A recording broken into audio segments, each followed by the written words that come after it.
Hola, ¿cómo están? Soy integrante del equipo número 6 del Diplomado de Seguridad de la Información de la Universidad Centro-Occidental Lisandro Alvarado, Venezuela. Hoy les vamos a hablar sobre la seguridad de la información. Nuestro equipo está integrado por José Figueredo, Manuel Castillo, Germán Chávez, Joan Zambrano, Abraham Mollón y quien le está hablando, María Teresa Tarquino. Yo les voy a hablar un poco sobre la conceptualización de la seguridad de la información. Esta tiene como fin la protección de la información y de los sistemas de información, del acceso, el uso, divulgación, interrupción o destrucción no autorizada. El objetivo principal es la protección de los datos, evitar su pérdida y la modificación por personas que no tengan acceso, que no tengan autorización. Esta protección debe garantizar, en primer lugar, la confiabilidad, la integridad y la disponibilidad de los datos. Las organizaciones, por otra parte, deben implementar sistemas de gestión de seguridad de la información para proteger sus datos, implementando planes para mejoras continuas, como lo son planificar, que consiste en crear políticas de seguridad, hacer referencia a análisis de riesgo, se hacen selecciones de controles y el estado de aplicabilidad. Hacer consiste en implementar el sistema de gestión de seguridad de la información, implementar el riesgo e implementar controles. Verificar consiste en monitorear las actividades y hacer auditorías internas. Y actuar, que consiste en ejecutar tareas de mantenimiento, propuestas de mejoras, acciones preventivas y acciones correctivas. Ahora les voy a hablar un poco sobre las bases de la seguridad informática, que abarca la confidencialidad, la integridad y la disponibilidad. La confidencialidad es la propiedad que impide la divulgación de la información a personas o sistemas no autorizados. Su objetivo principal es prevenir la divulgación no autorizada de la información. La integridad hace referencia a la fidelidad de la información o recurso y normalmente se expresa a lo referente a prevenir el cambio impropio o autorizado. Su objetivo principal es prevenir modificaciones no autorizadas de la información. Y la disponibilidad, que hace referencia a que la información del sistema debe permanecer accesible a elementos autorizados, o sea que su objetivo es prevenir interrupciones no autorizadas, controladas por los recursos informáticos. Ahora les voy a hablar un poco sobre el no repudio, que es un servicio de seguridad que permite probar la participación de las partes en una comunicación, que existen tanto dos posibilidades: no repudio origen y no repudio destino. El origen, el emisor no puede negar que el envío porque el destinatario tiene las pruebas del envío. En el no repudio destino, el receptor no puede negar que recibió el mensaje porque el emisor tiene prueba de recepción. La posición de un documento firma digital asociada será prueba efectiva del contenido y del autor del documento. Entre las características que tiene el no repudio está el no repudio de usuario, que el usuario no puede negar que realizó una transacción, ya que tiene una firma digital que él solo posee el certificado digital, con una llave privada con que se generó la firma digital, y este certificado está protegido por una clave. El no repudio de usuario, es posible que el sistema genere un recibo firmado digitalmente de la transacción recibida. Este recibo sirve al cliente para poder probar lo que hizo en la transacción. Buenas, mi nombre es Manuel Castillo y vengo a hablarle de la seguridad de la información, específicamente en las partes de las amenazas. Dependiendo del enfoque que se le dé a la seguridad informática, un sistema informático está expuesto a peligros de dos factores: las amenazas y las vulnerabilidades. Las amenazas son un factor de riesgo que puede ser producido por tanto desastres naturales como por personas de la empresa o terceros de la empresa. Existen o se pueden catalogar estas amenazas en dos tipos: las físicas y las lógicas. Las amenazas físicas normalmente están tipificadas en las de acceso físico, radiaciones electromagnéticas, desastres naturales y desastres de entorno.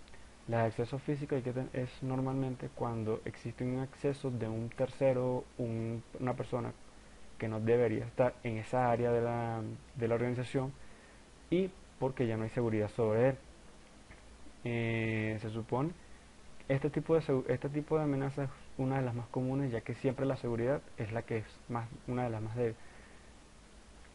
Están también las radiaciones electromagnéticas, que sabemos que cualquier aparato electromagnético emite estas radiaciones. Estas radiaciones con dichos implementos o equipamiento adecuado, es posible que un atacante o cualquier persona, no, una persona con los conocimientos vastos de esta tecnología, puedan escuchar, obtener y captar esta información. Normalmente esta vulnerabilidad es número uno con las Wi-Fi desprotegidas.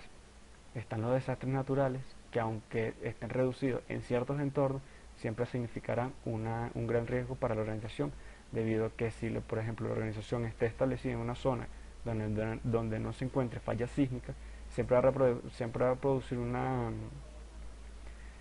producir un riesgo, porque al momento de ocurrir un terremoto o un movimiento sísmico, a la infraestructura perder daño, va a perder información. Y cuando estamos hablando de información, no solamente la que esté en la red, la que esté en los discos duros, sino también papeles. Y están los desastres de entorno, que estos pueden, sin llegar a ser desastres naturales, pueden ser apagones o pueden ser algunos incendios que dañen o comprometan la información de la organización. También tenemos las amenazas lógicas, que son catalogadas, número uno, por los usuarios.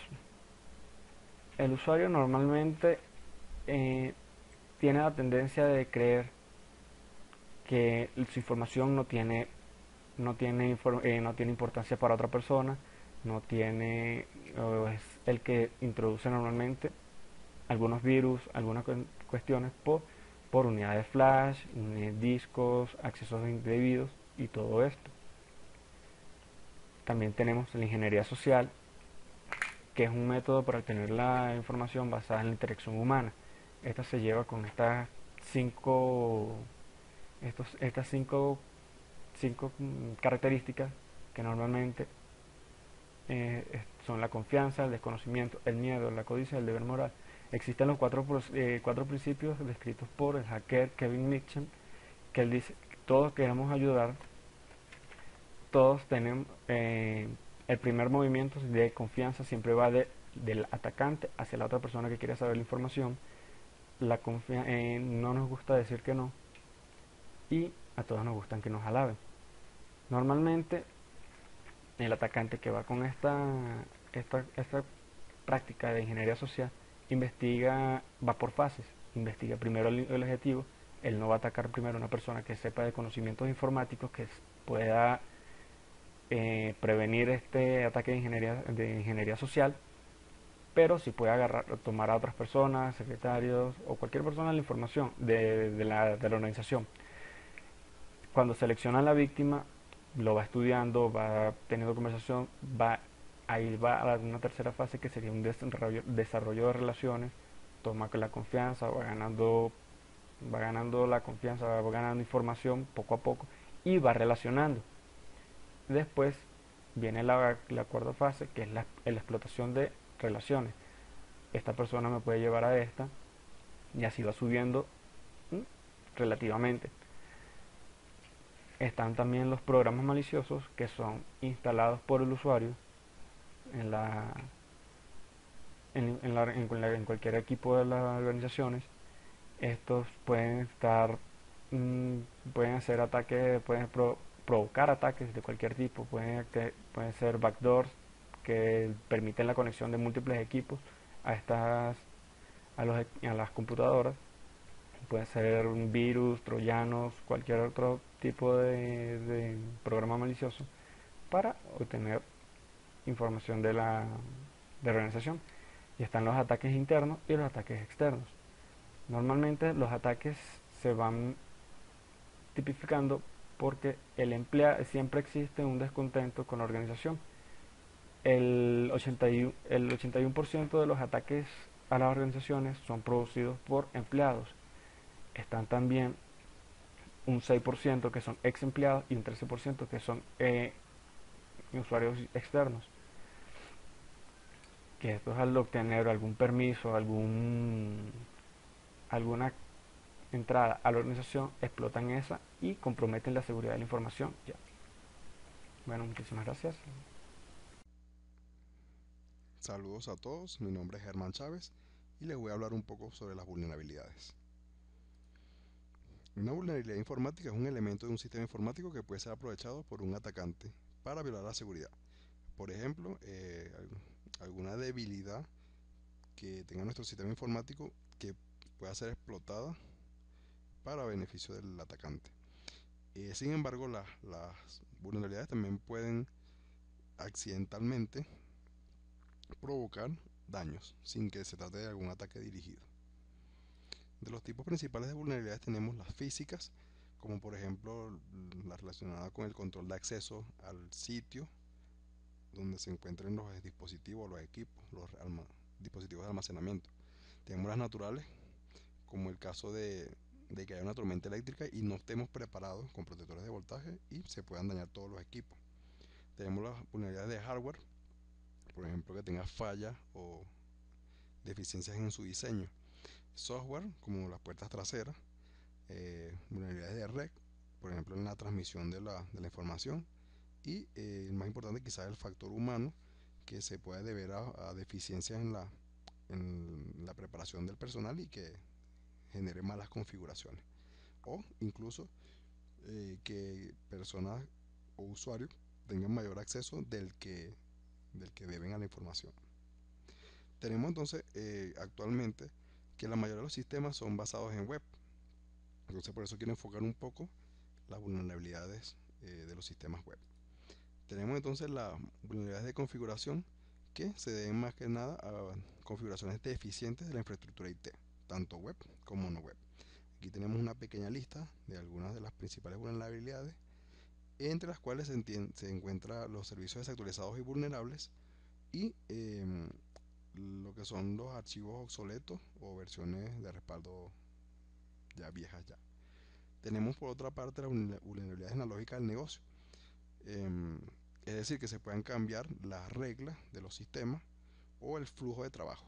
Por ejemplo, las reglas funcionales podría ser que yo pueda tener una existencia por debajo de cero y el sistema me lo permita, o sea, yo pueda modificar eso. O en los flujos de trabajo que yo pueda saltarme un paso de hacer un pago en un proceso de facturación. Esto pueden ser vulnerabilidades. Tenemos también en autenticación, que pueden permitir que algún usuario tenga acceso a un servicio sin que tenga las credenciales válidas. Entre las principales tenemos, por ejemplo, lo que es autenticación por fuerza bruta o evasión del proceso de autenticación. Tenemos también lo que son las vulnerabilidades en la autorización. Por ejemplo, que puedan evadir el esquema y escalar privilegios. Y por acá tenemos también las vulnerabilidades en la validación, que son las más comunes en los servicios web y no web. Por ejemplo, lo que es la inyección de código ejecutable, que yo pueda ejecutar un código en alguna base de datos o algún sistema. Entonces, hay herramientas que nos permiten también detectar estas vulnerabilidades para poder corregirlas. Entonces, por ejemplo, entre las herramientas para seguridad en redes y servidores, algunas de las más utilizadas son Nmap, Netcap, OpenBAS, entre otras. Estoy hablando de herramientas de código abierto.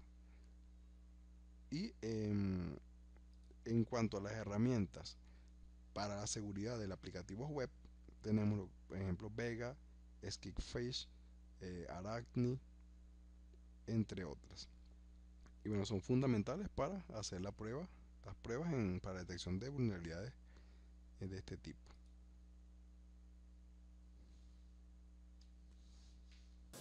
Saludos, mi nombre es Abraham Mogollón.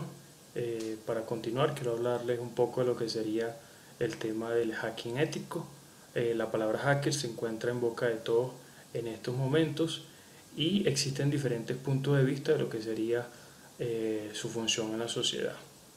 Por lo cual, como primer punto, quiero hablarles de los tipos de hackers.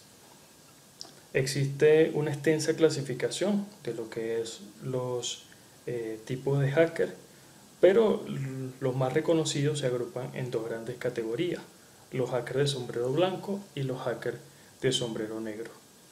Eh, los hackers de sombrero negro son quienes constantemente andan buscando la manera de romper la seguridad tanto de empresas como individuos con el fin de sacar provecho económico, político o estratégico de la información que obtienen. Por contraparte tendríamos lo que es los hackers de sombrero blanco o el hacker ético, cuyo trabajo es encontrar las vulnerabilidades para que no sean explotadas por otros hackers. Trate de adelantarse e identificarlas antes que los criminales. Es decir, que el trabajo del hacker ético sería intentar romper la seguridad de los sistemas o de las redes con el fin de hallar esas vulnerabilidades y que otros hackers no se aprovechen de ellas. Aquí tenemos un mapa de seguridad donde se proponen los tópicos más importantes que se debe abordar durante el proceso de hacking ético, y cuáles los puntos serían los siguientes: seguridad del resguardo de información, seguridad en las comunicaciones, seguridad inalámbrica, seguridad en las tecnologías de Internet, seguridad de los procesos y la seguridad física.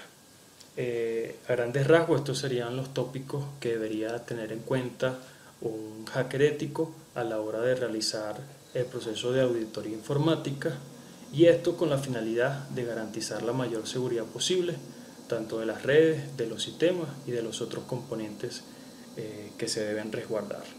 Esto por la parte del tema de hacking ético, y ahora los dejo con mi compañero que les estará hablando de criptografía.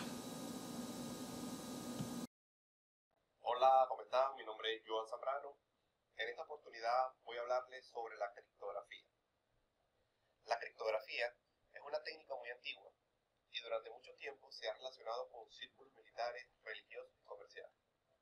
Actualmente, la necesidad de proteger la información ha hecho que la utilidad de la criptografía se haya extendido a actividades comunes. Otras aplicaciones, aparte de la comunicación segura de información, es la autenticación de firma digital. La criptografía es una rama de la criptología. Etimológicamente, criptología proviene del griego criptos, que significa oculto, y logos, tratado o ciencia, por lo que podemos definirla como el arte de escribir mensajes en clave secreta o enigmáticamente. La criptología se divide en la esteganografía, el criptoanálisis y la criptografía.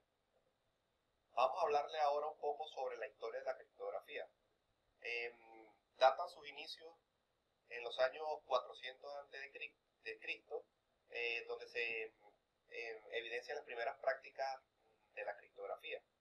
Entre ellas podemos nombrar algunas: la excitala espartana, el tablero de Polibio, el cifrado de César, disco de Alberti. También, ya remontando al siglo XX, podemos nombrar algunas como la desarrollada por los ingenieros de la Universidad de Stanford, que propusieron ellos la criptografía de clave pública, muy usada actualmente. También es muy importante nombrar el algoritmo criptográfico llamado RSA, que se popularizó y actualmente es usado en muchas ramas. Desde entonces se han desarrollado varios algoritmos y utilizando diversas herramientas cada vez más sofisticadas. Dentro de la criptografía es importante enunciar lo que es un criptosistema. Como podemos observar, este es el proceso mediante el cual el mensaje es cifrado y es descifrado en el proceso de encriptamiento.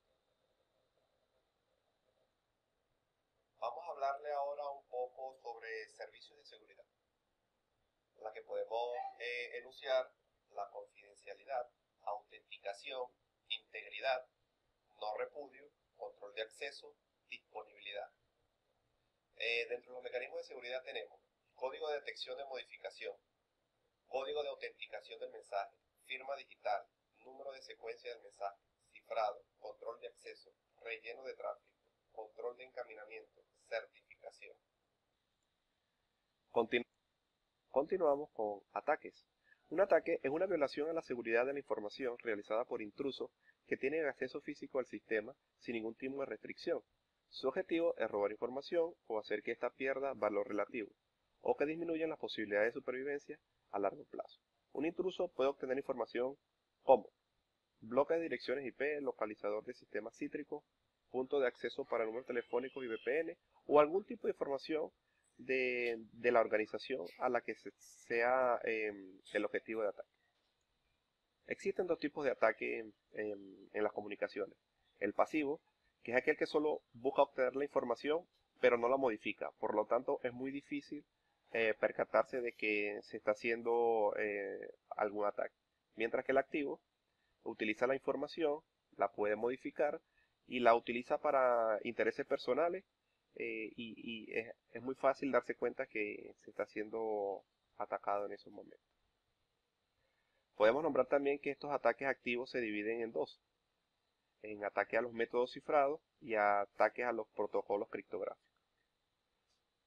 Como conclusión, podemos decir que la criptografía es la ciencia que se encarga del estudio de las técnicas para transformar la información a una forma que no se puede entender a simple vista. Sin embargo, el objetivo de la criptografía no es solo mantener los datos secretos, sino también protegerlos contra modificación y comprobar la fuente de los mismos. Dejo a continuación a mi compañero para que le desarrolle el siguiente punto. Ante todo, tengan muy buenos días. Le el ingeniero José Manuel Figueredo Álvarez. Yo les voy a comentar un poco acerca de lo que es AWS IAM como una de las herramientas que hoy usamos para control de seguridad de la información para aquellos que utilizamos los servicios de Amazon Web Services. Por ejemplo, como en mi caso, actualmente donde laboro, pues usamos la plataforma de Amazon Web Services y con ella para gestionar y controlar los accesos a los recursos informáticos y a los recursos de información utilizamos este aplicativo que es conocido como IAM o manejo de acceso e identidad.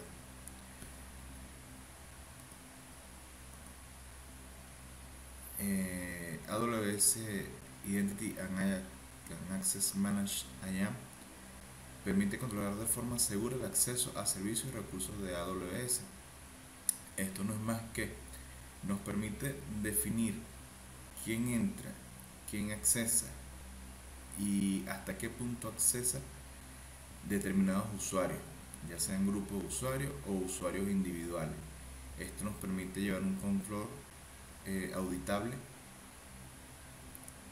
y nos permite restringir o decir hasta qué punto este usuario o grupos de usuarios podrán accesar a la información o beneficiarse de la información.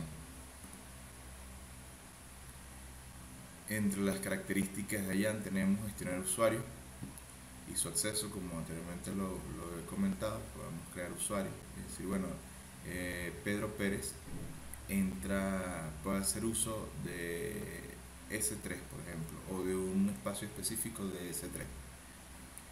Gestionar funciones de IAM y sus permisos. También se puede definir qué entidad se le permite asumir la función, es decir, yo puedo tener grupos y subgrupos y esos subgrupos pueden heredar ciertas particularidades o funcionalidades de los grupos maestros.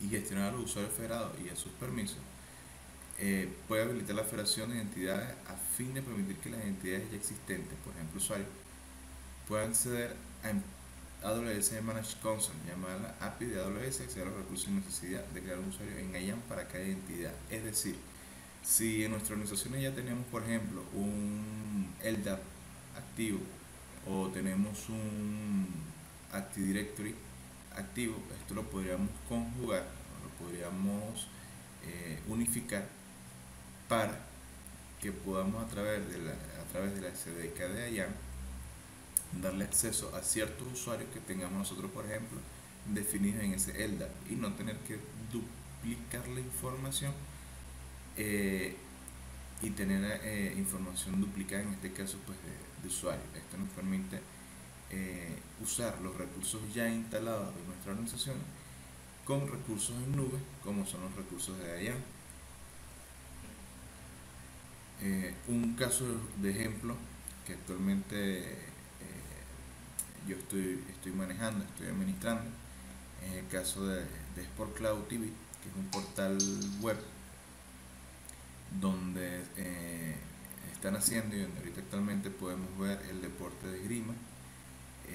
Para controlar los usuarios a nivel de programación y los usuarios que tienen ciertos accesos a nuestro portal, lo estamos controlando a través de IAM.